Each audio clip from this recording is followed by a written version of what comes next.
Good morning. It is the first day of January in this new year, and it is 5 o'clock in the morning, and I can't sleep anymore. So I had this disgusting pain in my stomach when I woke up, and it was the realization that 2025 is going to be a miserable time for you and the rest of the low wage workers in America.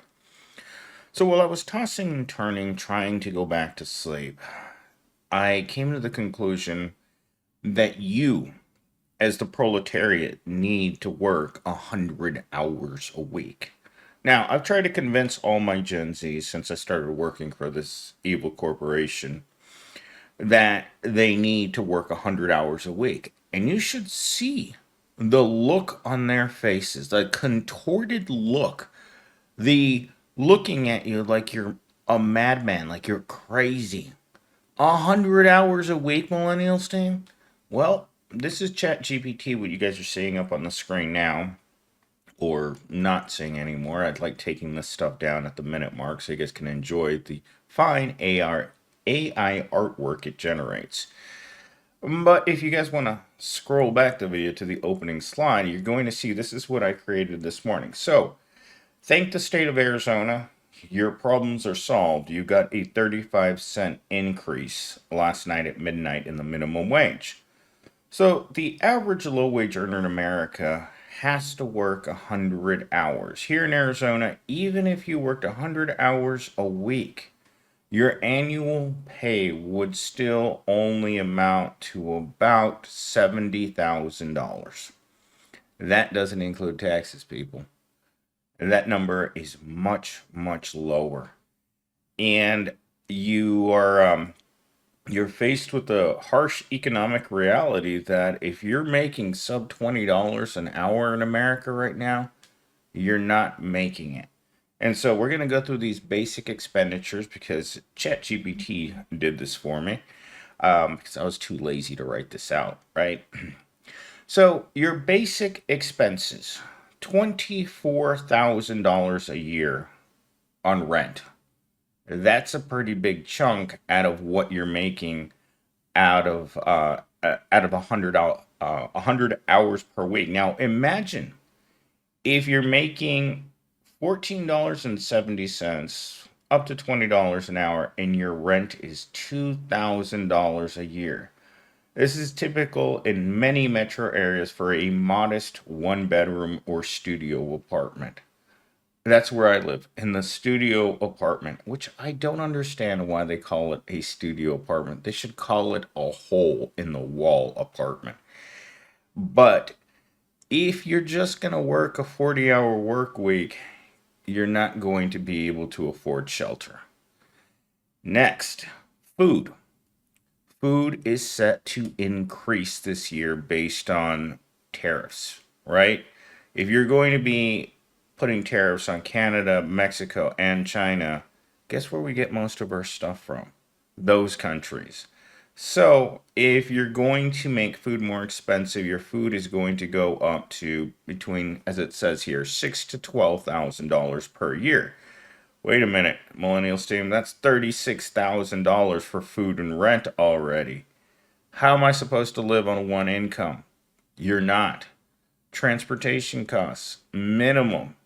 If you want to drive your own car, you're going to spend a minimum of $12,000 a year. Why? Cars are expensive. Insurance is expensive. Maintenance costs are expensive. Everything about owning a car is expensive. So 12,000. So now where are we? $48,000 and we're just at rent, food and transportation. Utilities, electricity, water, internet, phone. $5,000 a year. Where are we? We're over $50,000 and you still don't have a penny left over for enjoyment of any kind because you're working. What's our last one here? $6,000 to $12,000 for health insurance. For me, it's $200 each paycheck. That's a lot of money. And that's just your premium cost. That's not going to the doctor and paying your copay. That's just the base. That's just what they pull out of your check. Basic for health insurance. You don't even have to use it. Other essentials such as personal care, clothing, any small trinket that you want to buy, you're gonna spend $2,000 to $4,000. Holy crap! You're at $60,000 a year, and the low end estimate for this is $45,000 a year, and the high end estimate is $65,000 a year.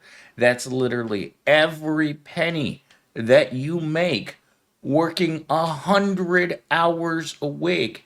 Now, even working 100 hours a week at the minimum wage will barely cover living expenses in most urban areas. This leaves little to no room for any sort of savings, unexpected cost, or any quality of life improvements. Low wage workers often face burnout, persistent financial instability, and many barriers to escaping this hole. These these numbers underlie why a discussion about wage increases, cost of living adjustments, and social safety nets remain critically important. Guess what we're not talking about in the media? Social safety nets.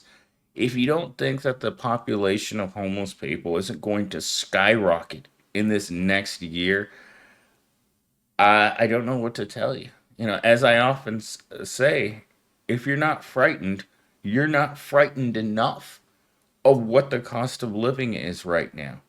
Because if you think these numbers are scary, think about what it feels like to work 100 hours a week. That's not. Oh my God. I can't even imagine just having 68 hours left over in a week to sleep. And the rest of the time you're going to be spending getting ready to go to work or coming back from work. At no point are you going to get to enjoy your $2,000 a month studio apartment when you're having to work this many hours. And you probably think, oh, this is a horrible exaggeration. Is it? Is it really unheard of to believe that you have to work 100 hours? As I mentioned at the beginning of the video, you say this to any Gen Zero young worker right now that they have to work 100 hours, and you wonder why they're not working, why they would prefer to sit at home in their parents' basement playing Call of Duty. Maybe not Call of Duty anymore. Call of Duty's taken a major dump. 40% of the player base stopped playing it already, the new Call of Duty game. So I imagine they went back to things like, I don't know, what are people playing? Fortnite? uh, Mario Kart.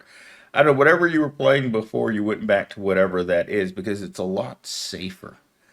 It's easier to just not work because this isn't this 100-hour work week. You would think that this would get you some sort of comfort in your life. This is not comfort. These wages are not comfortable for anyone that has to take them. And I'll tell you, I make a little bit more than that, and I am not comfortable.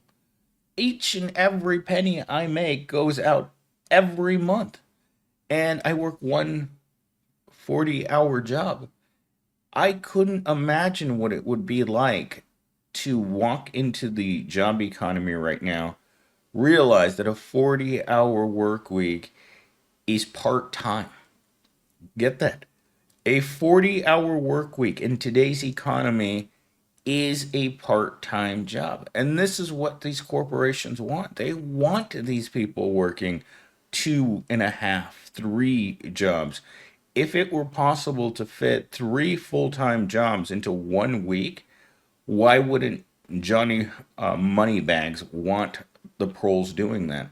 Because the harder you work, the more they earn.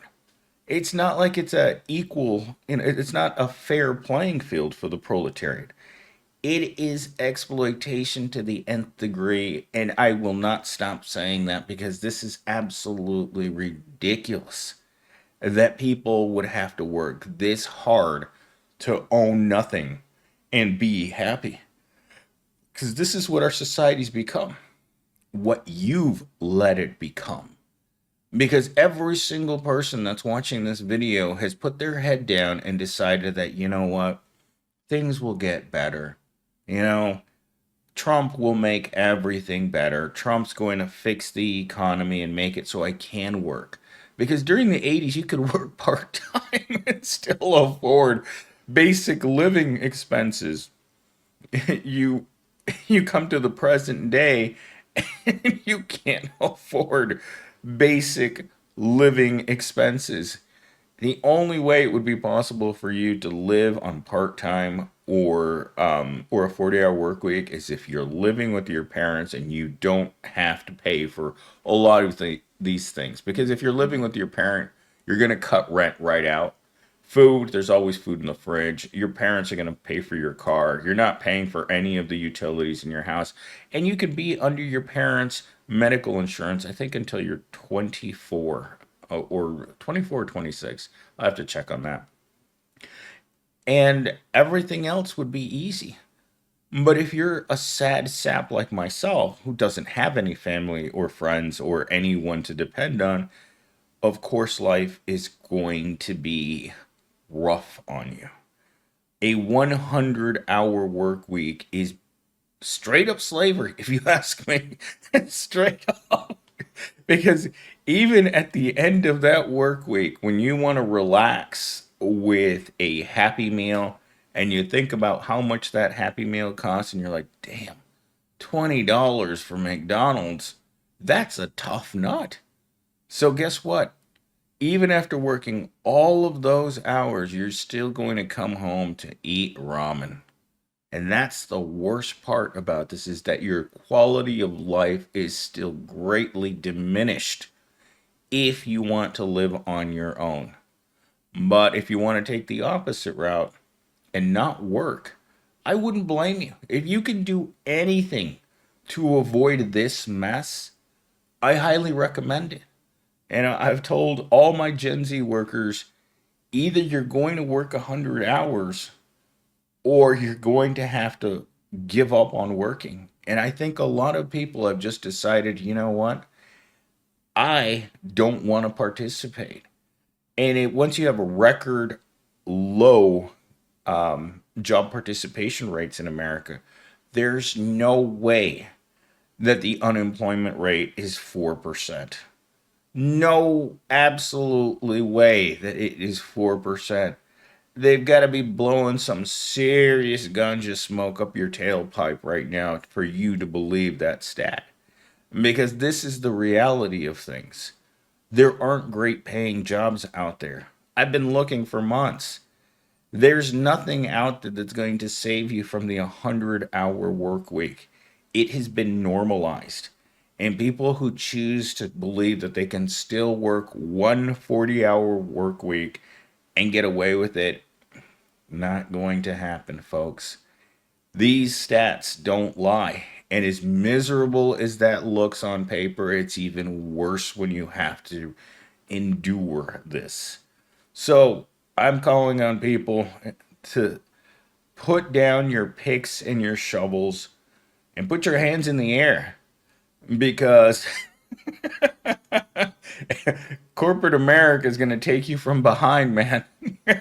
If you keep letting them, if you don't cover up what you don't want in your rear, they're going to continue to do it to you until you say stop.